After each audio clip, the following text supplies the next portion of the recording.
So we're going to go ahead and get started. My name is Andrea, and I am the Director of Community Engagement for the Alzheimer's Association in Western New York. So our office is based in outside of Buffalo, but I know that there may be some folks joining from across New York State and perhaps even further. We're really glad to have you today.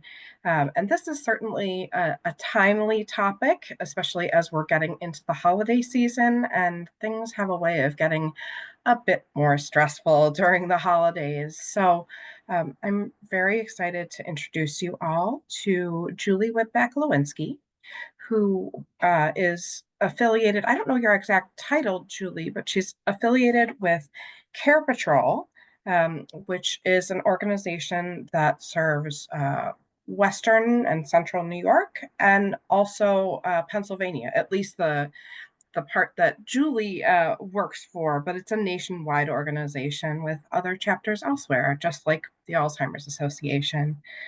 So I will let Julie take it away. Thank you so much for joining us. Oh, and sorry, one more note. We do have the chat feature and the Q&A feature enabled in this webinar. So if at any point you have a question, please feel free to put something in there. Also, I think you received a notice when you logged in that this webinar is being recorded.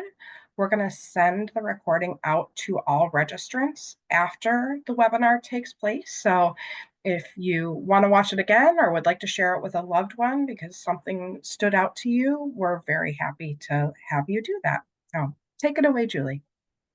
Great, thank you. And just to note, Andrea, if you wouldn't mind watching the chat and the Q&A, so if things pop up, you can let me know as we go. Thank you. So as Andrea mentioned, I'm Julie Whitbeck-Lewinski. I'm one of the owners of CarePatrol. And as Andrea said, within the offices that I own and work in, we are across Western and Central New York, and we're down into Pennsylvania and the Western Pennsylvania area as well. However, there are offices across New York State that can work with folks just the way that we do as well. My background is I'm a doctor of occupational therapy. I worked clinically for a chunk of my career in various different settings, supporting families such as you, as well as others, looking at helping folks to rehabilitate or maintain independence throughout their lifespan. So I've worked in hospitals, nursing homes, home health. I've even worked with pediatrics as well. I'm also a certified case manager, fall prevention specialist, and a dementia care specialist. So from that perspective, I look at things professionally and what I do at CarePatrol, which is to help to navigate different care options for individuals when they need more care for in-home or looking at transitioning to care facilities.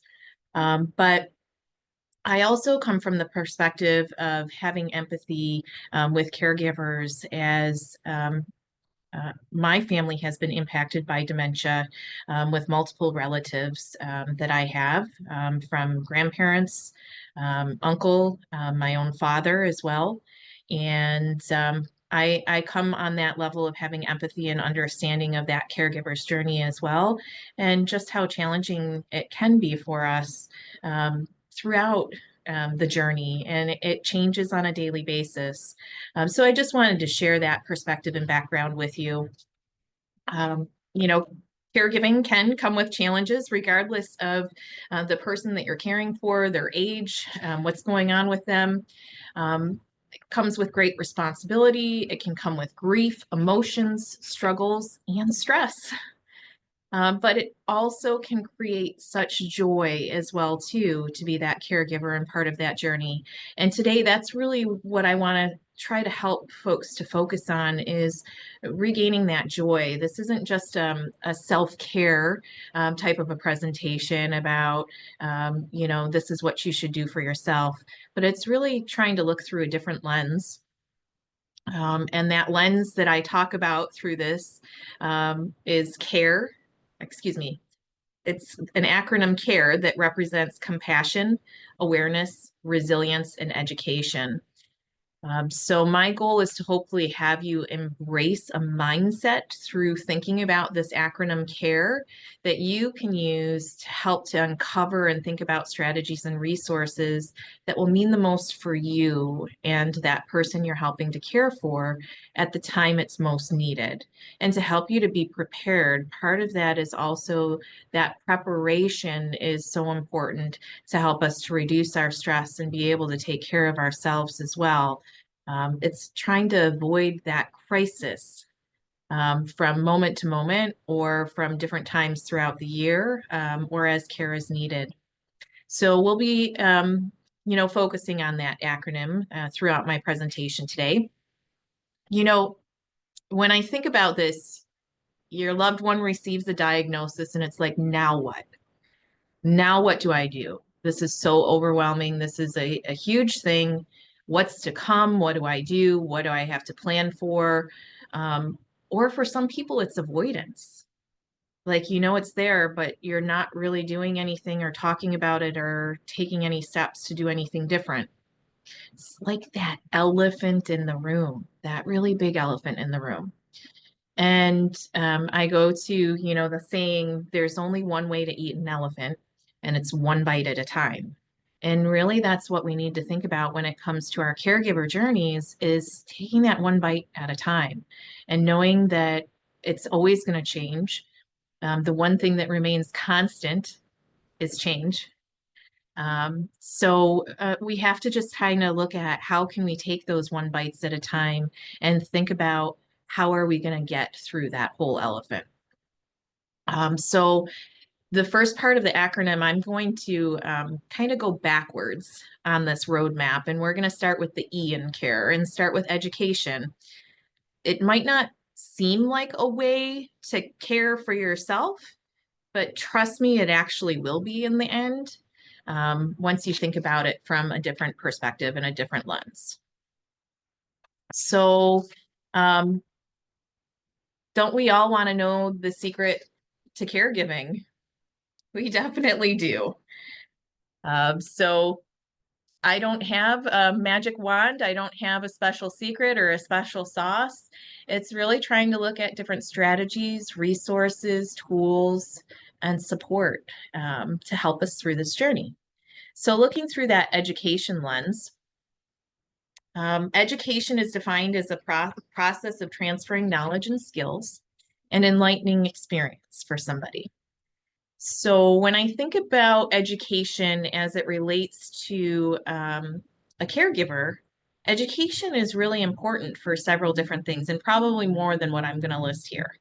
Understanding how to care for and interact with that person as their care needs change, as the disease progresses, understanding what to expect with changing needs as that disease process changes, understanding what care might be needed down the road, now, how you can organize that care, how you can facilitate it, what resources are available out there in the community to help us to understand how we can be addressing changing process of the disease. Understanding what and who can provide support for various different aspects of caregiving. Understanding long-term care planning needs, things related to financial aspects, legal aspects, medical aspects. There's a lot that we can educate ourselves on related to being a caregiver for a person that we're caring for that has dementia or Alzheimer's. And my number one tip that I have for all of you is to think about getting organized with this education process. So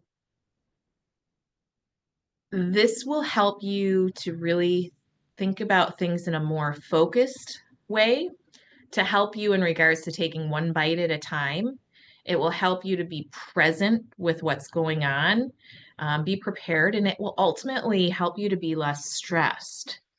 But you have to take it that one step at a time.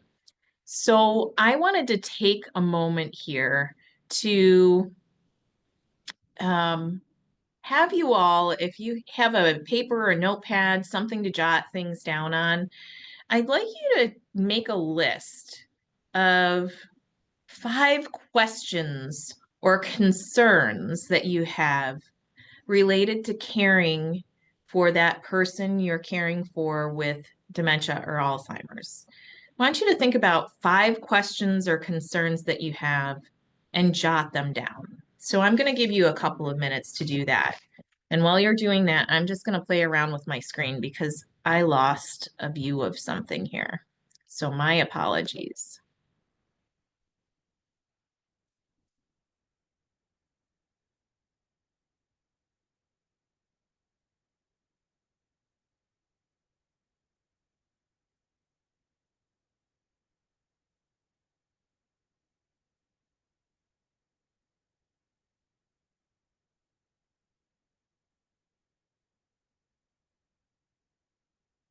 Okay, Andrea, are you guys seeing the slides again? Yes. Okay. For some reason, I can't see the actual Zoom call. It just goes to a full screen of the slides, which is totally fine with me. Then I don't have to look at myself as I'm presenting. But you'll have to definitely let me know if any questions or anything come in. Will do.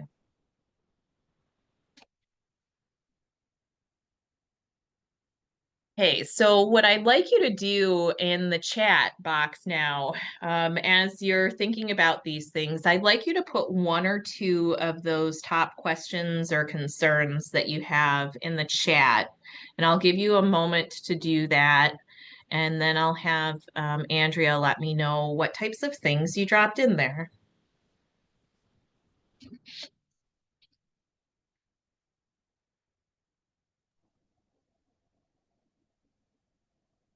Hey, don't be shy. Nothing in the chat yet.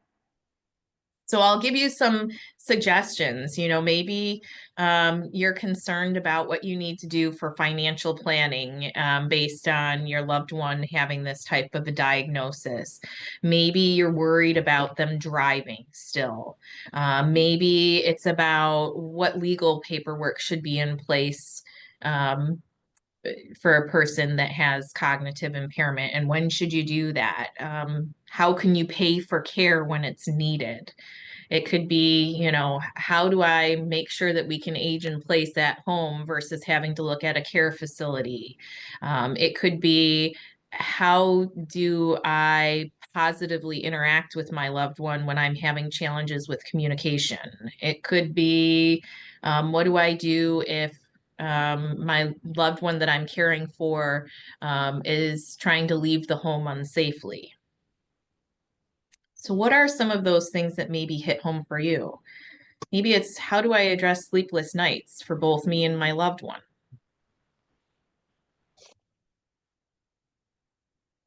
Are people still being shy, Andrea? I'm so sorry. Someone just alerted me that it says chat is disabled. I'm so sorry. Let me try and fix it. Oh, But you can put something in the Q&A that is active, so feel free to do that. so drop them in the Q&A instead if that's active.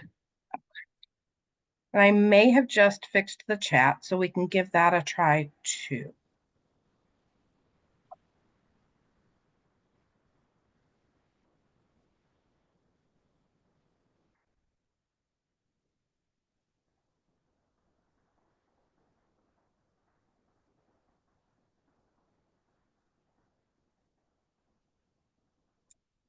I don't see anything in the chat, so maybe I did not fix it.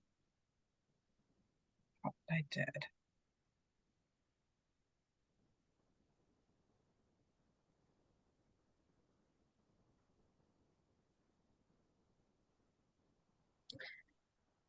Well, I'll keep chatting as we can always figure things out in a different way here. So, like I gave you some examples there. So hopefully that helped to trigger in your mind, what are some of the things that I should be thinking about, or what are the questions that I have, or what are the challenges? And I really encourage you to try to make a list about the things that are most important to you right now. You might end up making a really long list. and that's okay. Or it might be just a really short list, and that's okay. If it's a long list, what I encourage you to do is then take a look at that list and number what the top 5 ones are that you feel are most important to better understand or address. Okay. Someone did go in the chat and say, help to reduce stress with daily tasks. It's a lot, and that's part about getting organized. If you help to get organized in regards to this, it's going to help with that down the road. So, my next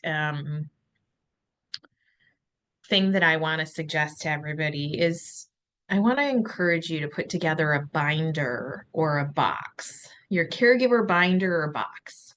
And this is your place that is your home base where you can store things that are pertinent and important for the caregiver journey and future long-term planning, or information and resources that can help you when you might need it, because maybe you don't need it now, but maybe you might need it down the road. I encourage you to have this one-stop place and try to organize it with folders or tabs, things of that nature, to label what's in each of the sections.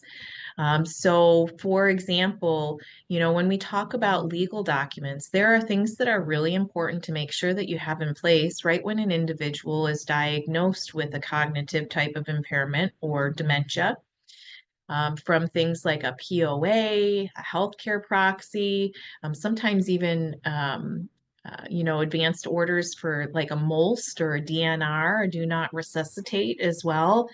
But also things like insurance policies, a deed to a home, long-term care insurance policy information. If the individual is a veteran, any discharge paperwork. Things of that nature can become very important for care purposes down the road and long-term planning. So I encourage you to try to put those things together in this binder or this box. Then I want you to think about what is that list of um, what do I need to learn more about, or what do I need to do better with, or what questions or concerns do I have? And from that list, you want to, like I said, prioritize. These are the 5 most important things to me that I want to look at and better understand.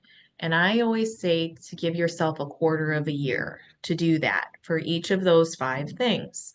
These are what I find as the 5 most pressing important things for me to address in some way. And then it's really helping you to focus on, okay, where do I start?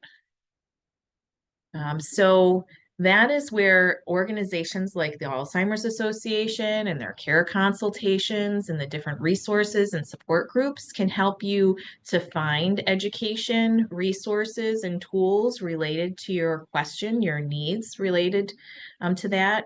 Here at CarePatrol, we can help to address that. New York Connects and looking at their website, or 211, going to the local offices for the aging and specifically looking at and asking questions related to those top 5 things.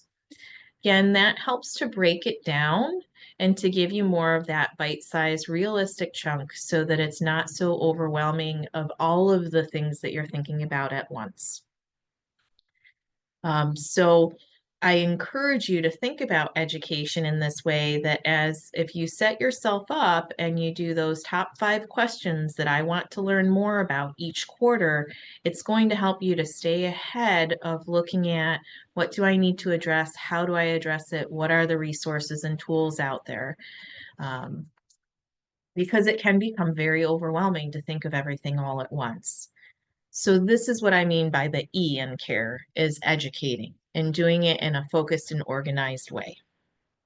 Okay? Any questions related to that before we go on to the next letter? No questions, Andrea? Some other questions that came in, Okay. and I'm not sure if this is something that the person wants to be answered. This might have been kind of, this is for the previous questions. So, Yeah.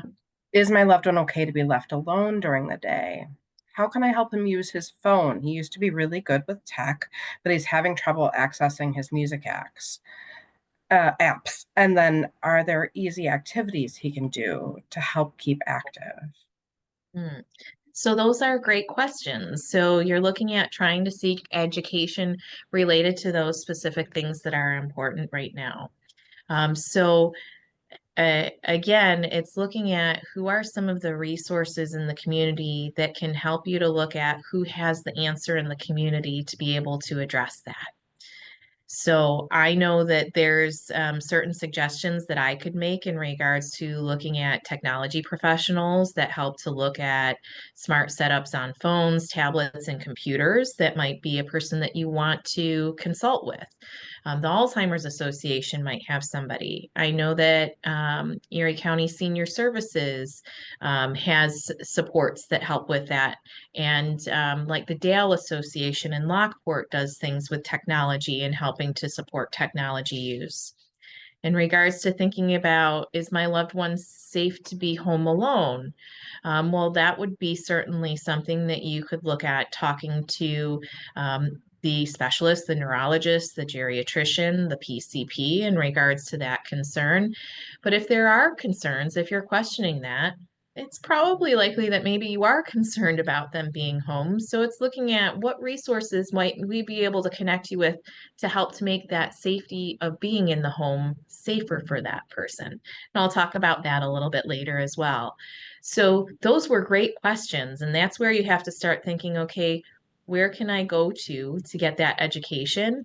And you have great resources with the Alzheimer's Association, with the Offices for the Aging, for CarePatrol to help to direct you into those different places. Okay. Add one thing, Julie. Yes, absolutely. Please do. I know something, so certainly, by all means, reach out to the Alzheimer's Association. We're very happy to help. But something I do hear from caregivers sometimes that attending support groups in particular, hearing from other caregivers who are potentially experiencing the same sort of struggles, that can be really helpful. And I can talk more at the end of the program about the availability of those. We offer many virtually and in person. And also, another thing I've heard people say is there are a lot of Facebook groups for caregivers of people living with dementia. And that's nice because you can just kind of, when you have the time, if you're on Facebook, just kind of drop something A question, in the yeah. chat there and then circle back and see what kind of responses you get from folks. You're potentially going to get insights from people all over the world who might have some really good suggestions. So the audience is potentially really broad, and therefore the answers are potentially really varied as well. Yeah, I agree. I think I learned so much from caregivers themselves in regards to, they have done the research and they found something that works and they're sharing, what they found that works with others as well.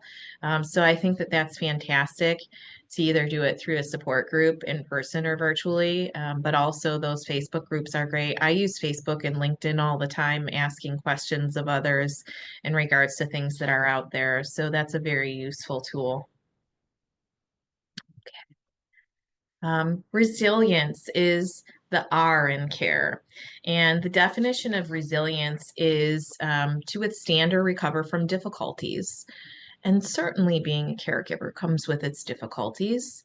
So, how can we look through this lens of resilience with ourselves as well as the people that we're caring for to help us to have greater ease in our journey? So, first and foremost, I really want to emphasize that taking breaks is important. And a lot of times people think about respite in a big chunk of time and, getting away, but even the smallest moments are really important for us to um, just be present in and take note of and take a second to just calm our minds, calm our breathing. So some of the tools that I have used, that I've encouraged other caregivers to use, are things like a body scan. So, just sit down in the chair and close your eyes for 2 minutes and really take note of, feeling your body. Start with bringing your attention to your feet and moving up to your calves and your knees and your thighs, and really focus on each area of your body. So that's what you're focused on, and just trying to relax each one as you go. The other technique that I really like that really helps me in a variety of different states, emotionally and physically, is to look at box breathing. And I don't know if any of you have heard of this before, but I look at doing it with a count of four. So what you do is you think about a box and you breathe in for 4 seconds, you hold that breath in for 4 seconds, you exhale for 4 seconds, and you hold for 4 seconds before you begin that again.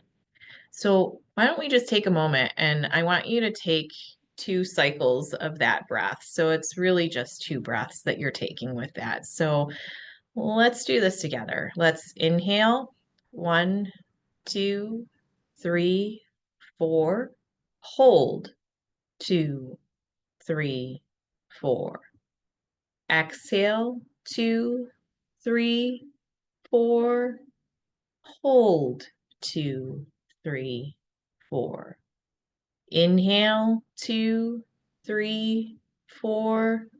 Hold, 2, 3, 4.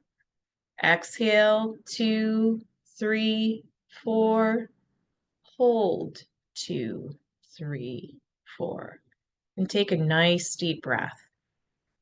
And I actually really visualize the box as I'm going as well too. It really helps me to focus and center and organize my nervous system to help me to deal at a more even keel. So take those small moments. Those little breaks over time can really help as well too. Obviously, when thinking about taking breaks, there's opportunities out there for different types of respite, whether it be a respite program at a church that happens once a week or once a month. There are, you know, in-home care respite opportunities. There are care facility-based respite opportunities. And, from that perspective, there's different ways that you have to look at potentially paying for that or getting support, like through the offices of aging or the Alzheimer's Association, to help to get those things in place. But they are available, and know that they're available. And you can reach out to the Office for the Aging or the Alzheimer's Association to gain more information regarding that as well. The second thing here is you want to set realistic goals and expectations. One of the biggest things that I see caregivers do is they set up themselves and that loved one that they are caring for failure. Trying to overfill what you need to get done in a day, trying to schedule too many things, trying to, get somebody out the door at 9 a.m. when we know that they always wake up at 8:30 a.m. It's, something that you have to really consider your routine, the individual that you're caring for, their routine and needs, and really think about how you need to know your own limitations and what you can do, and saying that this is not something that I can complete in this way as it's scheduled, or to look at, I know that this is something that my loved one that I'm caring for is realistically not going to be able to do, and this is going to set us up for failure. So there are those waves of good times and challenging times, and it's for every human being, heightened more so for a person with dementia or Alzheimer's. And we want to make sure that we're not over expecting of ourselves or that person that we're caring for. So it's really looking at setting realistic goals, realistic routines, and understanding and knowing your own limitations and the ones that you're caring for. The next thing is to stay connected. So I always say, at very least, think about how you can put one thing in your calendar, one thing in your schedule to connect with a family or friend on a personal basis weekly. It doesn't have to be in person. It could be a phone call. It could be a Zoom call. It could be texting back and forth. It could be messaging through Facebook. It could be in person. But think about how you could at least schedule, I'm going to do this with this one person this week. Again, it's about trying to be realistic and trying to stay connected with others. Super important for us to have those outlets as caregivers so that we can fill our own cups to be able to help to support those that we're caring for. The second thing that I want to encourage you to think about doing when it comes to staying connected, and this is something that can become important at various different points in time along your journey, and it will actually coincide with another letter in the CARE acronym that I'll talk about. I want to encourage you to put a list together of who you know. Okay, it could be friends, families, past coworkers, neighbors, um, professionals that are involved in somebody's care. I want you to make a list of all of those people and really have that list available to you. That can be a way for you to look at, okay, who is the person that I really want to connect with this week in regards to staying connected and having that social outlet and interaction with others to fill my own cup. But that tool of having that list of people that you know can also be used for something that we'll talk about with one of the other letters in the acronym. So keep that in mind. Positive mindset is really important. Your thoughts influence your actions. I don't know if any of you, have heard of The Secret before. It's kind of relevant to that, relates to that on some level. If you tell yourself, if you wake up in the morning and you tell yourself that you're going to have a bad day, you'll make yourself have a bad day. If you wake up and you say, I am going to have a good day through hell or high water, I'm going to make it happen, that is a positive mindset that helps you to focus on having a good day and will help you to get over challenges and stress and all of that aspect in a better mindset. Okay. I also wanted to mention that our thoughts influence our actions in regards to our interactions with others. So that comes into play with our tone and our approach as well too. If we have a positive mindset, it changes the way that we are interacting with others, which changes the way that they in turn interact with us. So if I am, calling up my doctor's office, let's say, for example, and I'm mad because I haven't heard back from them and I'm frustrated and I don't know what to do and we're waiting for a prescription and nobody's helping me. If I start off by saying, I have been trying to reach you guys for days and nobody has gotten back to me. What are you guys doing there? This is ridiculous. I need help and nobody's helping. Do you think that that's going to make the person on the other side want to interact with you positively and help you? Probably not.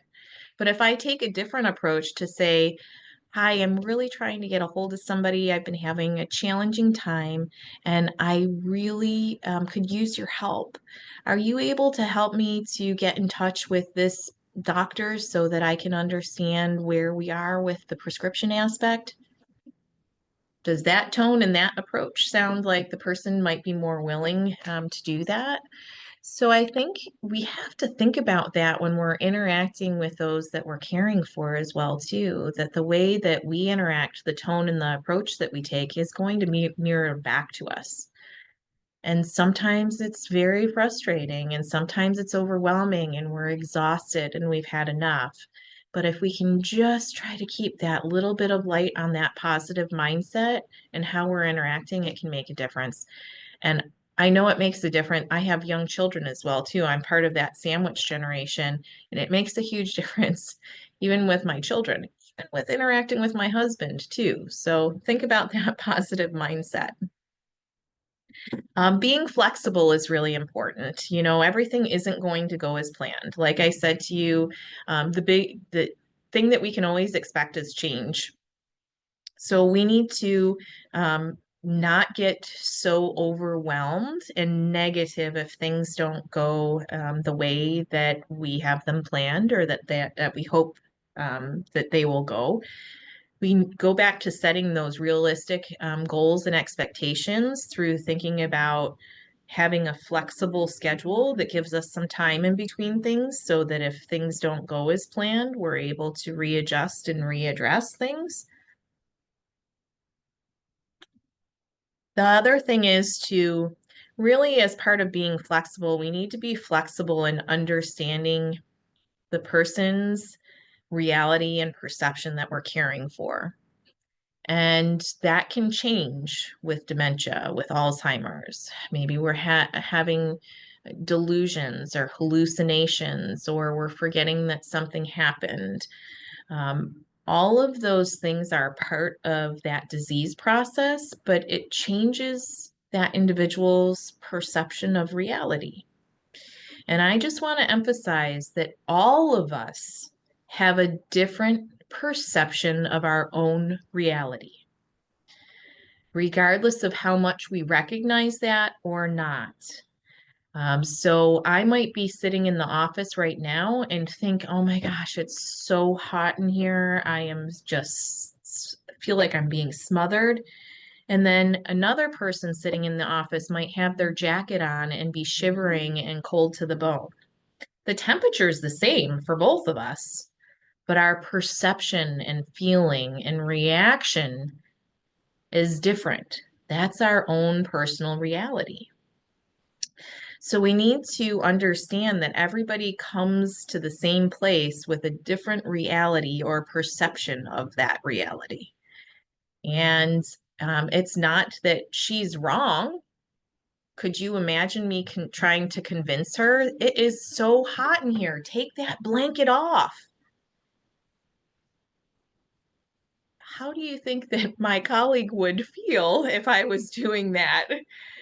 And that's how we have to kind of think about it as we're caring for others as well. Their perception of the reality is just important. And how can we meet them where they are at that reality? So being flexible to that.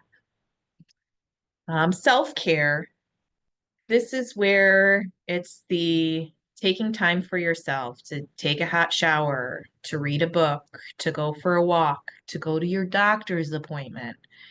When I say practice self-care, that's what that is. And I encourage everybody to really think about that self-care piece by at least fitting one thing in a week that you can do for yourself on a self-care basis. Have any of you ever traveled on an airplane before? What do you hear in regards to the announcements at the beginning? They always say secure your oxygen mask before assisting others. If we don't do that and we don't have the oxygen to help to support us and fill us up, how are we going to be able to help others to put their masks on? Okay. Same thing. Think about small bites. What is one thing I can do a week to help me to address that? And that's really one of the things that I want you to get out of this today. It's the small bites, the small steps, not trying to do everything all at once. Now, when we look at resilience, as it's related to the person living with dementia, we also want to allow breaks for that individual. As the disease progresses, environments and communication and people can create overstimulation, overload, their perceptions visually change. So we may need to allow them a break from what we're asking them to do. Maybe they are becoming agitated as we are trying to help them to do their self-grooming with their brushing their teeth and their hair and shaving their face in the morning.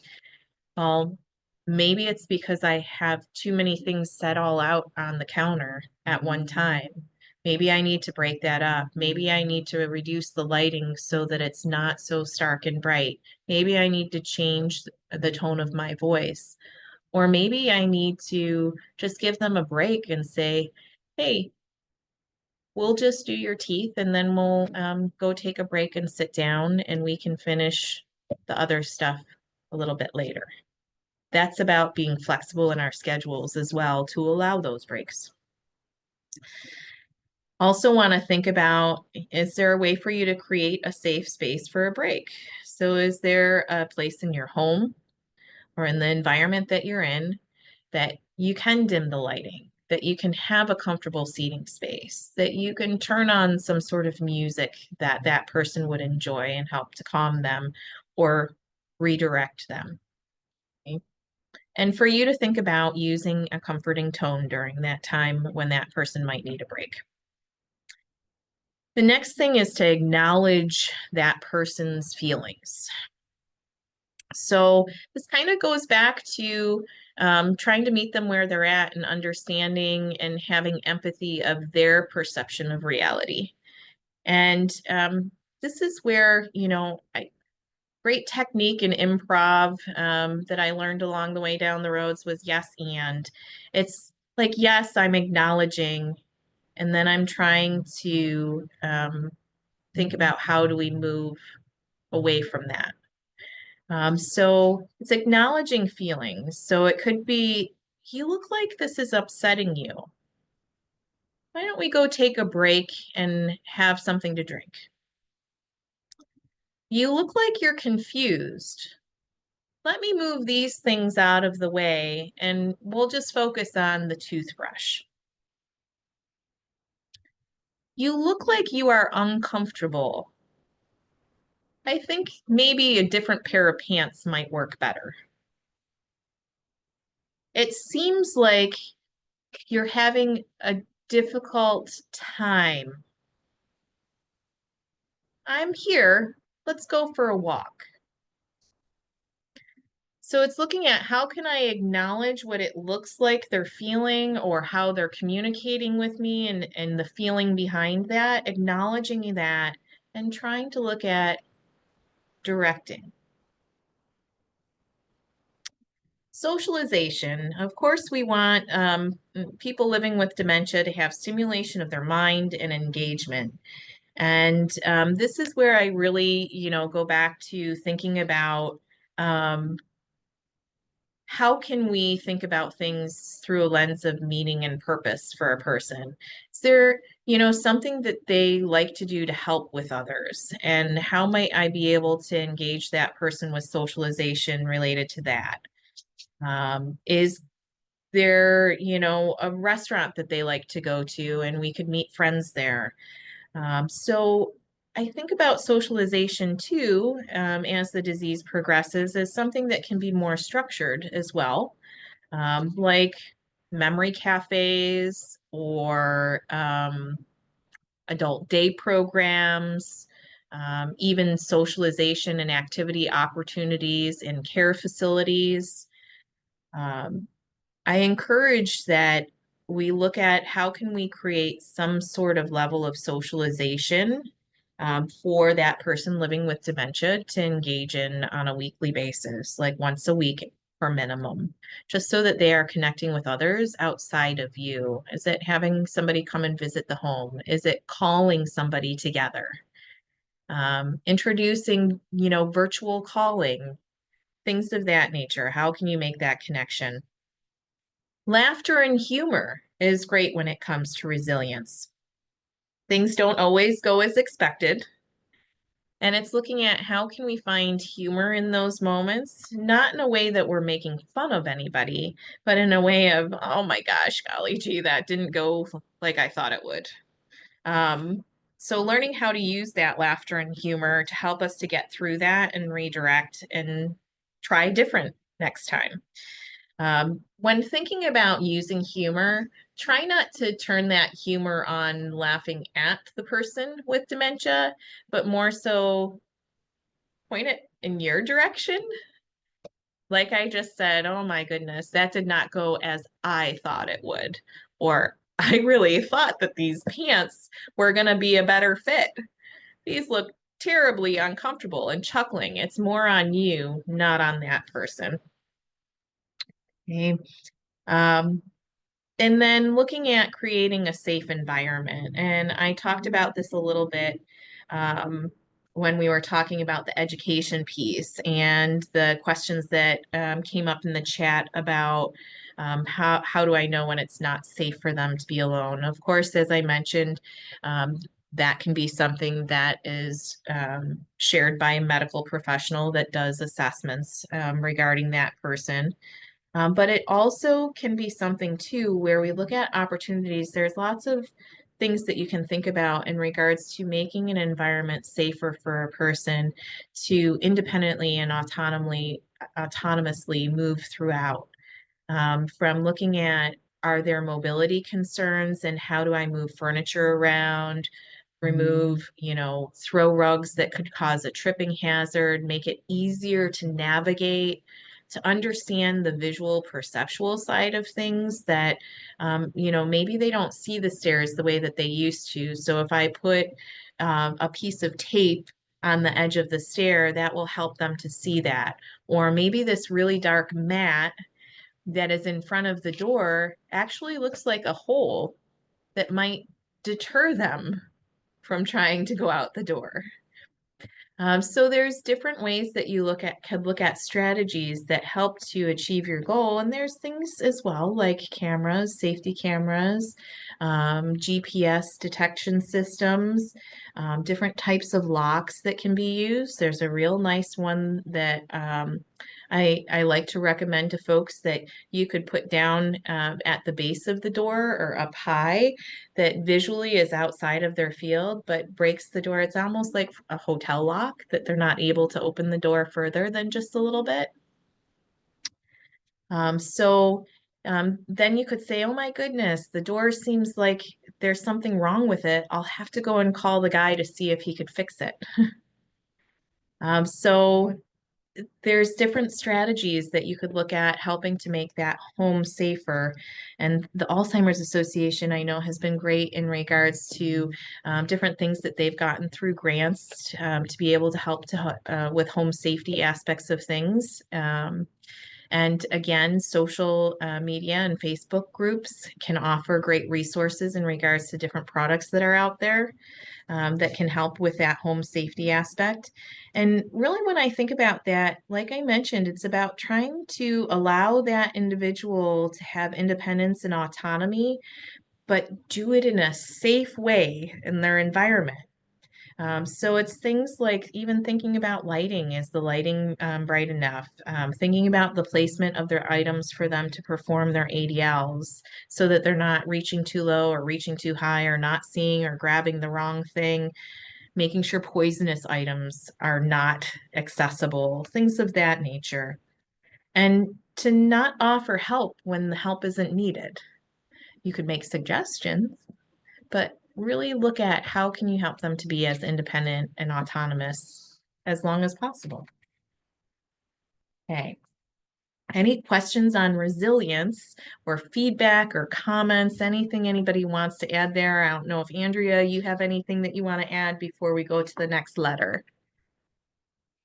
I don't see any comments or questions. You can move on. Okay, super. Okay, so the next thing is awareness. And that's the A in care. And awareness is knowledge or perception of a situation or concern about and well-informed interest in a particular situation. So this is something when we think about care, I want you to think about awareness. We need to try to be present. Sometimes it can get so overwhelming. I need to do all of these things. I need to do all of these things. Try to be present. Try to be aware of the environment. So, is it too overstimulating? Is it not stimulating enough and the person is sleeping all day? Is there a trip hazard? Is there water on the floor in the bathroom? To try to be aware of a person's needs. When might they be hungry if they ate at 6 a.m. in the morning? When might they be hungry again? Or um, when might they need to use the restroom and might need a reminder from me? Be aware of routines and schedules based on those similar types of things. Are you noticing that, oh my goodness, um, Joe is getting really agitated and seems like he needs something. Wow, it's really late. We forgot to get lunch. Things can happen in the day. Um, and I know I'm a person that I get hangry. And if somebody can't really express or understand that that's what's impacting them, you might have to have that awareness of, oh, geez, they need something to eat or they need a drink. Be aware of nonverbal cues as part of their language to tell you what's going on. Body language, facial grimacing, things of that nature. Be aware of time and the need for an increased amount of time for response, reaction, execution, or action to do something. So when you're asking somebody, allow some time for them to digest that and respond and act. If it seems as though they didn't get that after some time, how could you rephrase it? How could you use less words? How could you break it into steps? Like I mentioned previously, try to come with a level of awareness and empathy towards that person living with dementia's perceptions and reality. Where can you meet them where they're at and help to direct them where you need to go? Be aware of that person's likes and dislikes. Encourage independence and maintain function while providing support when needed. And be aware of hydration and nutrition needs for both of you. It's important for us, for ourselves, to make sure that we're eating and drinking enough water, and just as important as it is to make sure that that person living with dementia is having quality nutrition and hydration as well. The big thing here with awareness is being aware of knowing when to ask for help. So many people think that, oh, I don't want to ask for help. I don't want to bother people. I think I can do this myself. We had a good day yesterday. Everything will be fine. Know when to ask for help. And this is where I want to just mention I come from being that sandwich generation of having younger children and having aging parents that are starting to have care need changes. And from that perspective, I feel stretched to care on both ends. And when I think about it from the perspective of my children, I have a village of support. I have other family members, I have teachers, I have coaches, I have neighbors, I have other kids, I have babysitters. I have this village that helps me with my children. Why do we have the stigma that we shouldn't have a village to help us as we're aging? So I encourage you to shift away from that mindset and think about asking for and accepting help. And it doesn't have to be big things that you might be asking. It might be asking the neighbor, hey, would you mind pulling my garbage can in every week? That would be such a huge help for me. It's a small thing and it's not a big ask. And really, what I want to say is it's truly easier to give than receive. It's hard for us to receive help, but receiving help requires humility. And we shouldn't expect ourselves to keep being superhuman and think that we just have to keep doing all of this. I know when I help somebody, it really makes me feel fulfilled. It helps to give me purpose. It helps me to feel good, like I'm doing something that helps the greater good for others. And I encourage you to think about other people want to feel that too. Don't rob them of having that opportunity to help. But a lot of people are afraid to ask, what can I do to help? Or they ask, what can I do to help? And you don't know what to tell them. So learn to say yes, and have a list ready of things that you mentioned in the comments about just trying to get all of the daily tasks done. Make a list of all of your daily tasks, all of your weekly tasks, all of your monthly tasks. Make a list and think about going back to your list of all of your social contacts, your friends, your family, the professionals that help to support your care journey, all of those, and compare the two and look at, do you think that Joe would be able to take mom to her doctor's appointment on this day? Do you think that um, Carol, who loves to cook, would mind making one meal a day for your dad? So think about where you might be able to connect those things and ask for help. If you don't ask, the answer is always no. I learned that from my daughter, a true genius 7-year old, that she is that kid boy that she recognizes if I don't ask, the answer is always going to be no. And I'll give you this just great little story. We were at a baseball game and uh, she was with her friend, my son was with his friends, and they were throwing t-shirts out in the crowd. And she caught one. She wanted to have one for her friend, but she didn't catch another one. So she went to other people in the stadium in their seats and said, I would really like my friend to have a shirt. Do you need yours?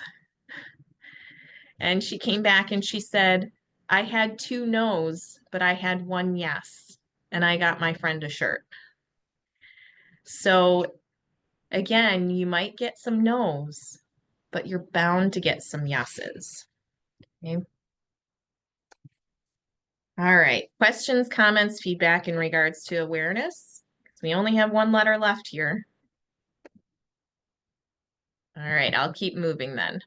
So the last one is compassion.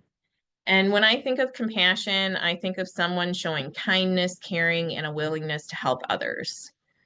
That's really what I think of when I think of showing compassion. So how can we show compassion for that person living with dementia that we are caring for? Number one, we can personalize their care. Again, thinking about what is their reality and their perception, and how do I change my behavior, my interaction, and my responses? What are the things that they like and dislike?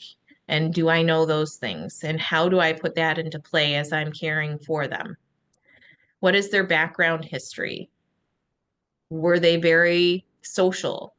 Were there things that they liked to do? How can I make things meaningful based off of their background? I can offer reassurance. I'm here. I'm here to be able to help you. I can help you. Everything will be okay. I'm not sure what's wrong, but we'll get through this together. Thinking about validating their feelings, as I said, it looks like you're frustrated. I can understand how somebody would be frustrated. Let's take a break for a minute and we'll figure out what we need to do. Okay. Forgive to your loved one that you're caring for because it's a disease. I want you to think about this. Sometimes we can get angry and we can get frustrated with that person that we're caring for. But would you get mad at a person because their diabetes caused them to have a limb amputation of their leg and you needed to push them around in a wheelchair or to help them stand? Would you get mad at that person because of that? So think about it from a different perspective, maybe. It's really not that person, it's the symptoms and the situations of the disease. So forgive your loved one for that. They aren't controlling their symptoms. Okay. And forgive yourself as well. And, it's oftentimes that we're showing compassion for others, but not for ourselves. So going back to that airplane, secure your oxygen mask before you're helping others. Give yourself some self-compassion. Know that it's not always going to go as planned. Know that you're going to make mistakes. Know that every moment is a new moment to try something or do something different. Every day is a new day to face with a different mindset or a different approach. How can we develop more self-compassion? Think about your own feelings. We talked about meeting that person in their own reality and their own perception. Meet yourself in your own reality and perception. Sometimes it's hard to swallow, like, I'm feeling really mad right now.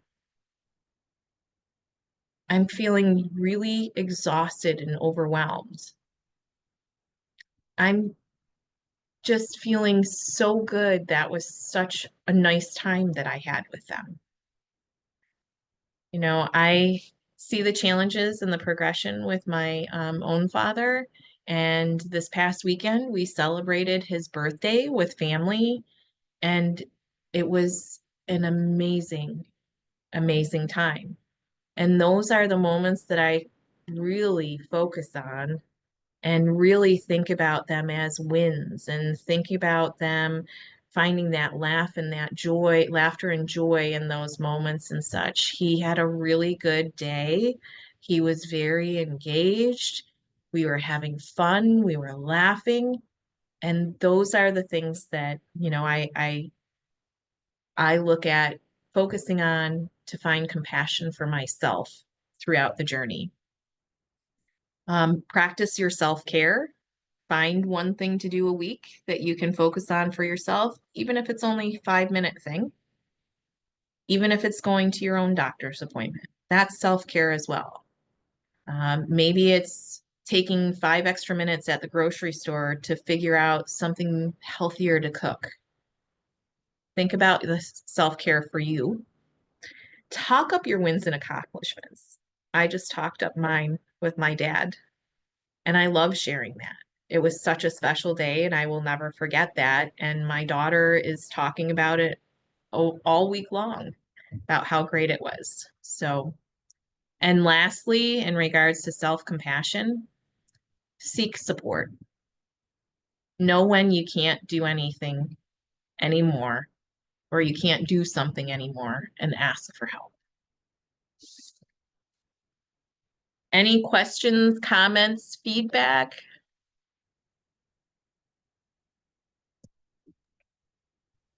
I don't see anything in the chat at the moment, but please feel free to enter things if you have anything else. I do want to take, I see a couple of thank yous. I do want to take just a moment to share before we wrap up for the day. And I know we're a little bit over on time, so if anyone has to leave, please feel free. That's fine. Um, but I just want to share a couple things, some free programs and services that are available that may be helpful. In addition to what Julie has to offer, CarePatrol, the Alzheimer's Association, I hope that everyone knows that we have a free, confidential 24/7 helpline that is available truly anytime you need it, whether it is 3 o'clock in the morning or 3 o'clock in the afternoon. Christmas Day or just any given Sunday, you can give us a call anytime and we can talk you through that situation. Answer any questions that you might have, And troubleshoot I've heard anything. wonderful things in regards to people calling in at odd hours in regards to getting support. So I really, Andrea, thank you for sharing this. This is so important to help people. It's that ask for help piece, right? Absolutely, absolutely. And if those of you who are based in Western New York and in the surrounding areas, locally, our team, we will also do in-person care consultations if that's something that appeals to you. Maybe you have family members who are coming in for the holidays and you would like the opportunity to sit down as a family and talk through the situation, get everybody on the same page, and just have kind of an objective outsider perspective, an expert perspective that you can lean on for that conversation. Give us a call or send us an email. You can call that 800 number and request it. Or those of you in Western New York, you can email us at program.wny@alz.org. And we're very happy to schedule a time to meet either one-on-one or family, all the family together, whatever makes the most sense for you. Um, Another thing I know we mentioned before, support groups. These can be invaluable. So throughout the region, throughout the country, there are in-person groups. There are also groups that meet via Zoom or even just over the phone. Um, some virtual groups that are available to folks, regardless of where you are, that we host out of the Western New York chapter. We have a group specifically for wives and female partners. You don't have to be married. So we have a specialty group for those dealing with a romantic relationship or a spousal relationship, a group for daughters of people living with the disease. We have a group that's a men's group because sometimes, let's face it, I know the men in my life are sometimes a little reluctant to speak openly, and it can be reassuring and comforting to have the opportunity to do so in a group of other men. People might be more forthcoming. So that's an option. We have a group specifically for folks where maybe their loved ones are already in a long-term care facility, but we know that caregiving doesn't end just because your loved one lives in a different place now. It just changes. So we have a group specifically for those caregivers. We also have groups for people who are caring for someone who might have frontotemporal dementia or Lewy body dementia.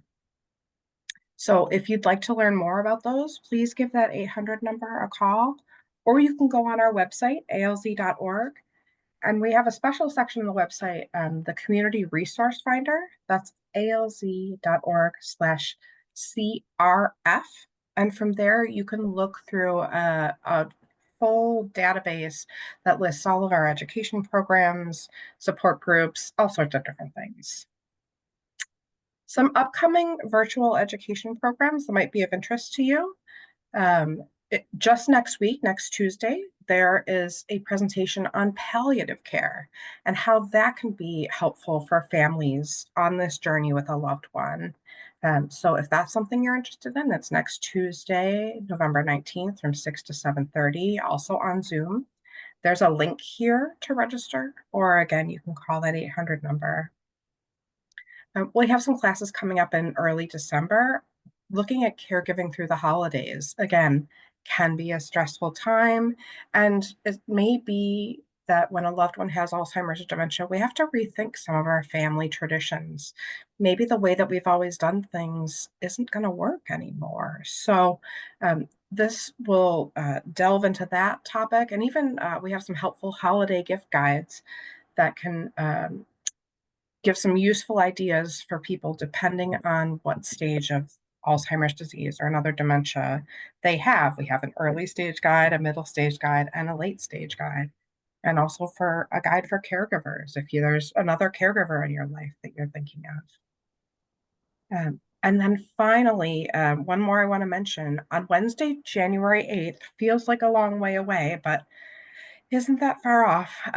That will be, New Year's resolution season will be upon us. So, a great time for a presentation on healthy living for your brain and body.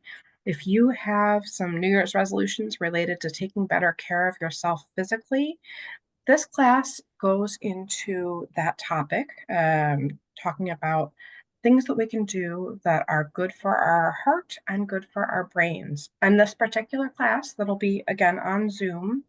Oh, I think I got that wrong. I think that's supposed to say noon to 1. Pardon my typo.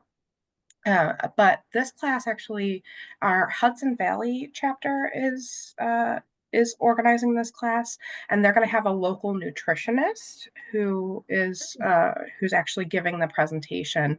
So she'll be able to go into some real detail with regards to dietary approaches to living your best life and aging as healthfully as possible.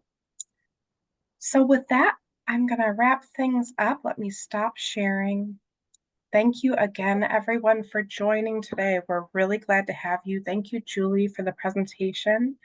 And please reach out anytime to that 800 number, 800-272-3900. We're here around the clock to help. Thank you, everyone. Happy early Thanksgiving. Thank you. Bye-bye.